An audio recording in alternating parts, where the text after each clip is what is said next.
Hi guys, welcome to life of Rohi. உண்மையிலேயே நமக்கு ஏதாவது ஒரு கஷ்டம்னா நம்மளை ஹீல் பண்ணுற ஒரு விஷயம்னா அது இயற்கைன்னு தான் நான் சொல்லுவேன். ஏன்னா எனக்கு இது 2 தடவை நடந்திருக்கு. நேற்று நான் ட்ராவல் பண்ணிட்டு வந்துட்டு இருக்கும்போது ஒரு பிளேஸ், சூப்பரான பிளேஸ். அப்படியே மழை வர மாதிரியும் இருக்குது, வராத மாதிரியும் இருக்குது. தண்ணி ஓடுற சவுண்டு, சில்லுன்னு காற்று, சூப்பராக இருந்துச்சு. நான் ரொம்ப டென்ஷனாக என்னமோ யோசிச்சுட்டே வந்தேன். ஆனால் நான் என்ன யோசிச்சுன்றதே மறந்துட்டேன். அப்போ தான் நினச்சேன், ஓ, நம்மளை ஹீல் பண்ணுற ப்ளேஸு, ஹீல் பண்ணுற விஷயம்னா அது வந்து இயற்கை தான் அப்படின்னு சொல்லிட்டு. இது வந்து எனக்கு செகண்ட் டைம் நடந்தது.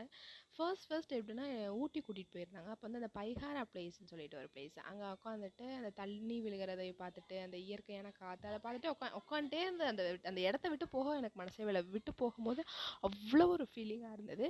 ஸோ இந்த மாதிரி ரியல் லைஃப் எக்ஸ்பீரியன்ஸுக்கு லைஃப் ஆஃப் ரோஹி சேனலை சப்ஸ்கிரைப் பண்ணுங்கள். உங்களுக்கு இதை பிடிச்சிருந்தா லைக் பண்ணுங்கள்.